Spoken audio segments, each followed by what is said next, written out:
o magkaroon ng bagong tangkay o dahon. So, ito ay ginagawa sa mga sweet potato, blackberry, ginger, at raspberry.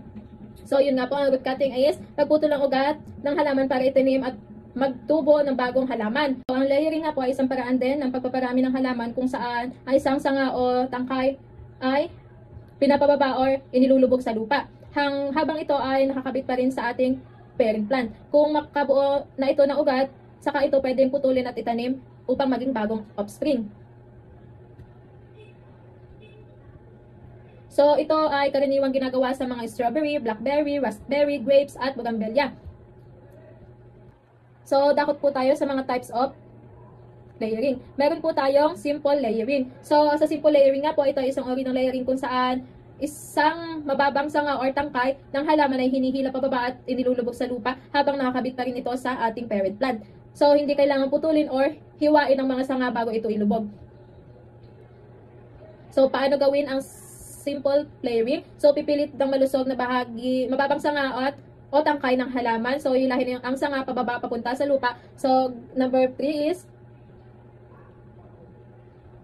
so, alisin ang mga dahon sa bahagi na ilulubog sa lupa upang hindi mabulok. Number 4 is, bahagyang butasan or gasgasin ng mga balat or sanga sa lugar kung saan yung ilulubog mo para mas mabilis itong umugat. Number 5 is, ipatong ang bahagi ng sanga sa lupa at takpan ito ng lupa. Number 6, siguraduhin basa ang lupa. Number 7, hintayin na tumubo ang ugat mula sa bahaging inilubog. Number 8, kapag may ugat na, pwede nang putulin ang sanga mula sa punong halaman at itanim bilang bagong halaman o offspring. So, ang mga halaman na pwedeng gawan dito ay blackberry, raspberry, grapes, bougainvillea, at strawberry. So, dumako naman po tayo sa compound layering. So, ang compound layering naman po ay isang paraan ng pagpapaparami ng halaman kung saan isang mahaba at flexible na sanga ang nilulubog sa lupa sa maraming bahagi. Ito ay katulad lang din po ng simple layering, kaso nga lang po, ang simple layering is isang offspring lang. Ito pong compound layering is pwede pong padamihin at madaming pwedeng ilubog sa lupa. So, sa trench layering nga po tayo. So, sa parang ito, ang isang sanga ng halaman ay nililiko pababa at inilalagay ng tuwid sa isang mababaw na hukay o trench na lupa. Pagkatapos, ito ay tinatakpan ng lupa. So, ito ay tumutubo ang mga ugat nito at nagkakaroon ng mga bagong buds sa nodes. So, kapag ang mga buds ay lumaki na at may sarili ng ugat, is pinuputol na para magkaroon na tayo ng bagong halaman mula sa mga sanga. So, pagkatapos nito, itatanim ang bawat isa sa ibang lugar upang lumaki at ng mas maging maganda. So, yun nga, sa madaling salita nga, ang trench layering ay ang nilulubog ang sanga sa mababaw na hukay at tinatakpan ng lupa para tumubo ang mga ugat at buds sa bawat nodes. So, pagkatapos, pinuputol ang mga bagong halaman mula dito at itatanim sa ibang lugar. Madali itong paraan para maparami o paramihin ang halaman ng sabay-sabay. So, ang mound layering naman ay isang uri ng layering na ginagamit sa mga halaman na maaaring maliliit na sanga or batang tangkay or stem na tumutubo mula sa base ng halaman. So, sa paraang ito, itinatambak ang lupa sa paligid ng halaman upang mahikayat ang mga sanga na tubuan ng ugat. So,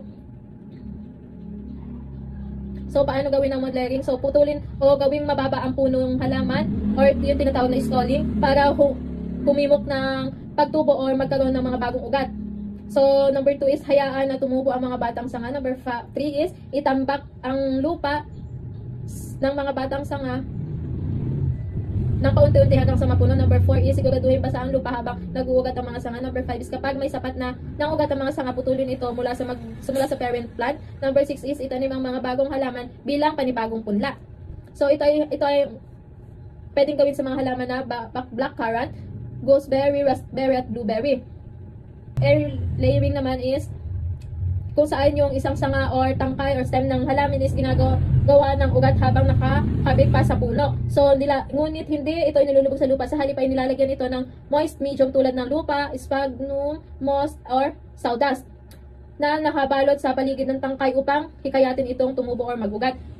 So, dito is, pipili tayo ng malusog na sanga ng halaman at balatan or alisin ang mga balat na bahagi ng sanga, karaniwang bilog or paikot na parte para ma-expose ang cambium layer. So, number 3 is maaaring gamitan ng rooting hormone para mas mabilis ang pagtubo ng ugat. So, number 4 is balutan ng bahagi ng nabalatan ng moist sphagnum moss, lupa, or sawdust Tapos number 5 is takpan ito ng plastic o foil at itali ng mahigpit upang mapanatili ang moisture. Number 6 ay panatilihing basa ang balot at hintayin na tumubo ang ugat. Karaniwan itong linggo o tumatagal ng buwan.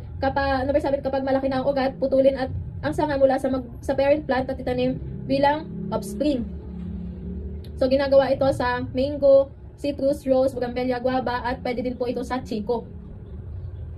So, dumako na po tayo sa grafting. So, ang grafting ay paraan ng pagpaparami kung saan ang isang bahagi ng halaman or tinatawag nating sayon ay dinidikit or kinokonekta natin sa iba pang bahagi ng halaman na tinatawag nating stock or rootstock. So, sa tamang pagdikit, magsasama ang bahagi at tutubo bilang isang bagong halaman or offspring na may katangian ng parehong halaman. So, paano ginagawa ang grafting? So, pipili tayo ng malusog na sayon at pipili ng angkop na rootstock. So, gupitin ang sayon at rootstock sa paraang magkapareho ang hugis upang madaling magdikit. Number 4 is idikit ang sayon sa rootstock ng mahigpit. Number 5, itali o balutan ng plastic tape o grafting tape para panatilihing magkadikit. At pwede din po natin gamitin ang grafting clip. So, number 6, panatilihing malinis at basa ang lugar ng graft para hindi matuyo. Number 7, kapag naghilom na at nag-combine na ang mga bahagi ng ating halaman is magiging isang halaman na talaga ito or mabubuhay ito. So, mga halaman karaniwang ginagraft is mango, citrus, apple, rose, halos lahat man po ng halaman. So ang grafting po ay may different methods. Include nga po dito is approach grafting, leaf grafting, at wedge grafting. So, dumako naman tayo sa approach grafting. So, ang approach grafting ay isang paraan ng pagpaparami ng halaman kung saan dalawang halaman, ang rootstock at ang sayon, ay inilalapit at pinagdudugtong habang parehong buhay at nakatanim sa lupa. So, sa halip na putulin agad ang sayon o rootstock, iniisang bahagi nila ang kanilang mga tangkay o sanga hanggang magsanib or mag-combine. Saka ito pinuputol at sa pinagdugtungang parte. So, paano ginagawa ang approach grafting? So, pipili ang dalawang malusog na halaman, isang rootstock at isang sayon. So, sa parehong halaman, gumawa ng maliit na hiwa sa mga stem na magkadikit. So, idikit ang dalawang hiwa ng magkasalubong o magkatapat upang mag-combine ang cambium layers. So, itali ng mahigpit gamit ang grafting tape o plastic.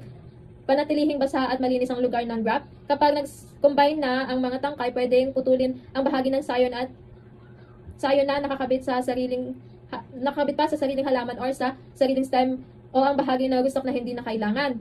So, ito ay ginagawa sa mga rose, mango, citrus at iba pang ornamental at fruits plants. So, yun nga po sa madaling salita, ang approach grafting ay yung pagdikit ng dalawang buhay na halaman habang nakatanim pa sa lupa hanggang sa mag-combine. So, saka pwedeng putulin ang sobrang bahagi kapag nakapag-combine na sila. So, madali at ligtas ito, lalo na sa mga halaman na sensitive sa mga putol-putol. And yung pong approach grafting is meron po siyang types. Yung splice approach grafting at tongue approach grafting. So, dito po tayo sa splice approach grafting. So, ito nga po ay isang uri ng approach grafting kung saan parehong buhay ang halaman na pinagdudugtong gamit ang pahaba or pantay na hiwa or splice cut. So, sa kanilang mga tangkay o sanga. So, ginagawa ito upang magdikit ng maayos ang cambium layers ng dalawang halaman para mag-combine ng mabilis at maayos.